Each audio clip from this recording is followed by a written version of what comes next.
Can I point out one thing that's not wide receiver related that he just said? Yeah. Did you have the same sort of expectation that I did when he's talking about Steve Wilks and the issues throughout the year? And he goes, look, he was asked to come in and do something that he wasn't necessarily perfect with or comfortable with. And I think a lot of us have the same question. It's like, well, then why did you hire him in the first place? But okay, put that aside. Right.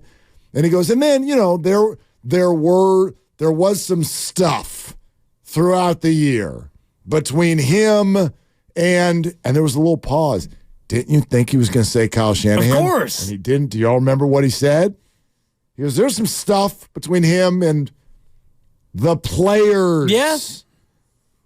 The player. Does this change anything for any of you? The players. The players. Right, the These players. Great defensive players. The reigning defensive player of the year. Who we spent all the year doing. Where are you, dude? And he's the one who came out after the Super Bowl and said, well, we weren't really coached up on that. And so he was all too quick to not throw Steve under the bus, but kind of point out that Steve belongs under the bus. I think he put him under the bus more than Kyle did. Yeah. And Kyle called him out like against Minnesota for sure, which was the first clue that something was not going well behind the scenes. I agree with you completely. And by the way, in the end of all of this, who's the most accountable? Still Kyle, because he hired him. Right. Not because he fired him. I just want everyone, in my opinion at least, to get that right. If you want to blame Kyle for this, go ahead. Don't blame him for firing him. Blame him for hiring him. Right. He made the mistake. The mistake was not in firing him. The mistake was in hiring him. That was the mistake. Now, if you wanted to keep him on for another year because you were afraid to admit that the first mistake was a mistake, well, then you're compounding that initial mistake. But he at least was able to step forward and say, he didn't say it, but his actions tell you that he messed up by hiring him in the first place. Yeah. And actually, for those of you who are so, good Lord, you're so lined up around the block to hear Kyle Shanahan be accountable, I'd kind of argue that in many ways, when they make a mistake, he has been. It's exactly what he did with Trey Lance. They don't want to spend all kinds of capital and money and time and space in 2023 on people that aren't helping them win a Super Bowl. So what do they do when they see something that's not working? They hold a press conference and they say, my bad, he out. And He's out. We're not going to try to save face here.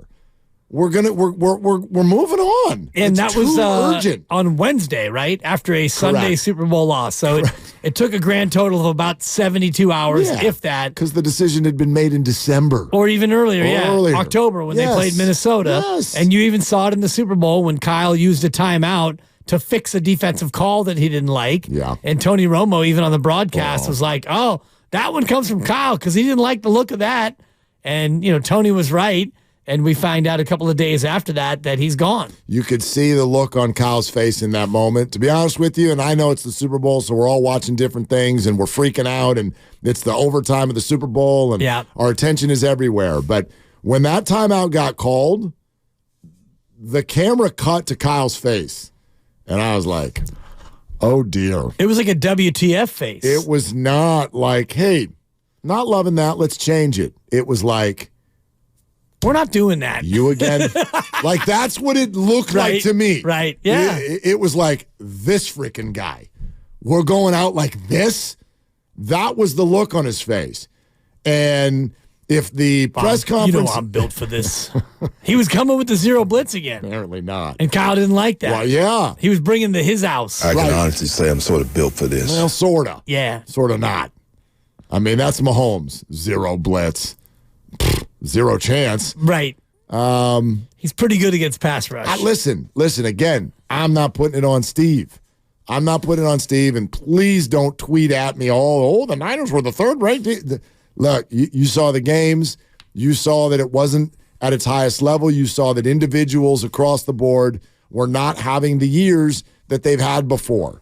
There's no way you're going to convince anybody who understands 49er football that Fred Warner, Drake Greenlaw, Nick Bosa, Chase Young, and Eric Armstead and Javon Hargrave are the problem.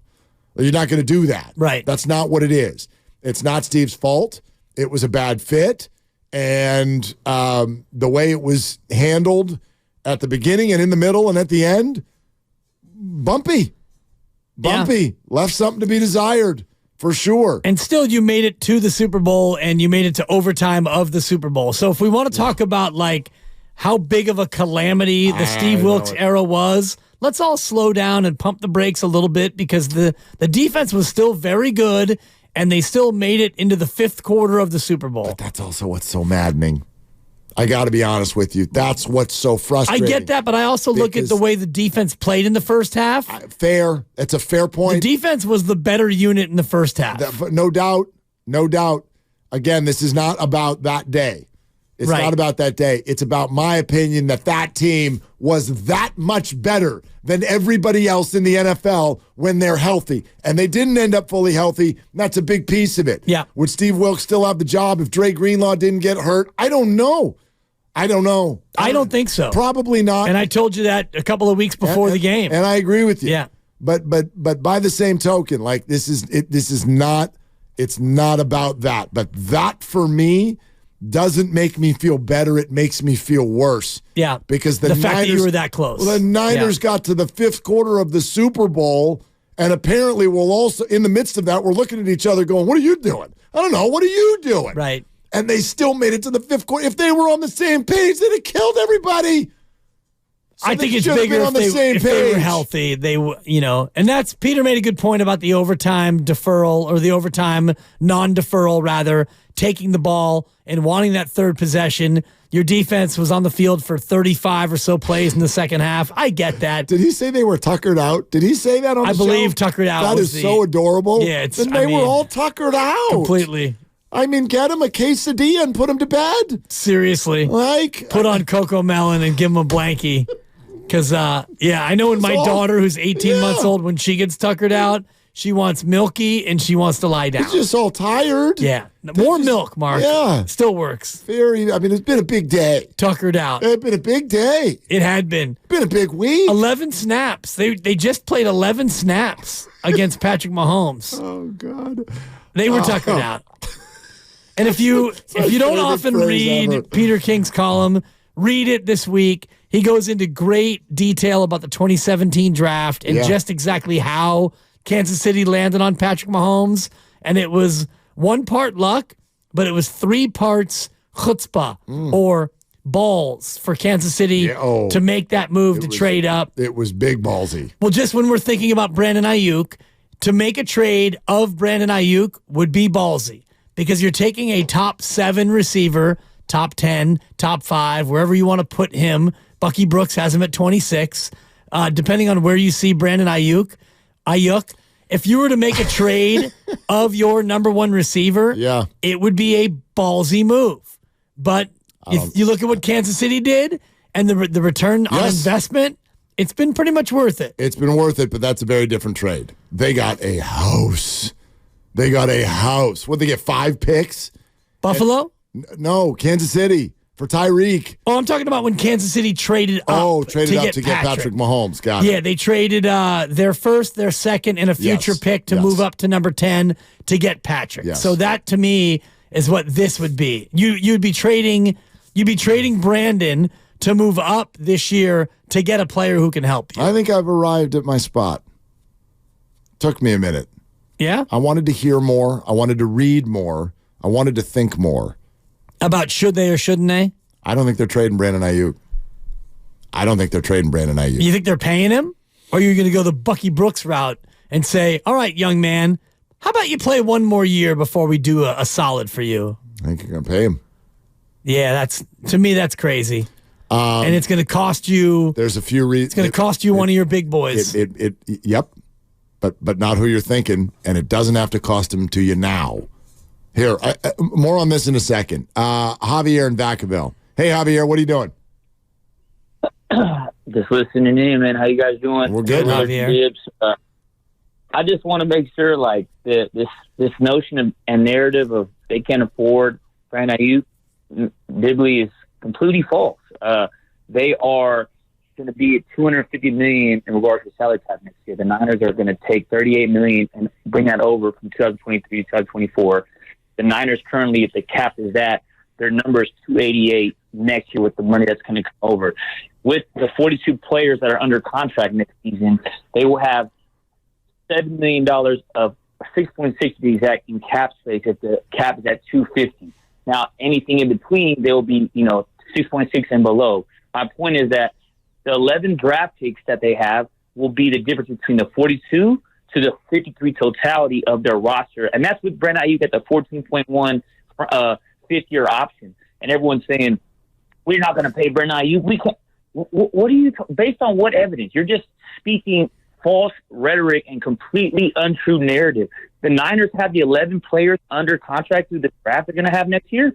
That'll then equal the $3.3 million that it will cost. They'll still be $3.3 million under the cap. Now, it's 243, the $7 million difference, they'll be 1.85 over. But the Niners are not in no bad state in regards to their overall salary cap projections. But you want to ask the question, Deebo Samuel is going to make more than twice what Brandon Ayuk's going to make on this fifth-year option, $28.6 million. You guys are so quick to push Brandon Ayuk out the door.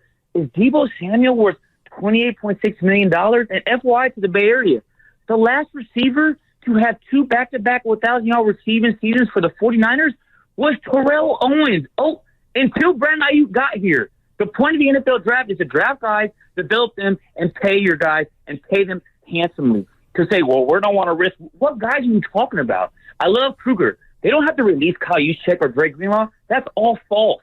There's no precedent of them not being under the cap or being over the cap to not have to be able to keep them on the roster. That is just complete speculation and not factual at all. Well, Javier, thanks. We got to go. But I think Javier's got a point.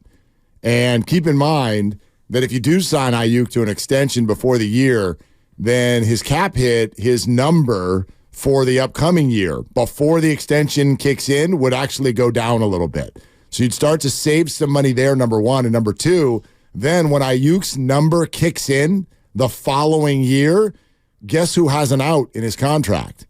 Guess who you could, in theory, move on from at that point? Deebo Samuel, which now you get another year of Deebo. He's got an out in his deal at in 2025. Let's see what the injury situation is for Deebo. I'm not saying you're setting up to let Deebo go, but you do another year of kick the can down the road, see where you're at, and then it's time for Brock's extension, which of course wouldn't kick in for another full year after that. Right. Javier's not wrong. You can play the game. Brandon is not, it's not off the table that both those dudes get paid.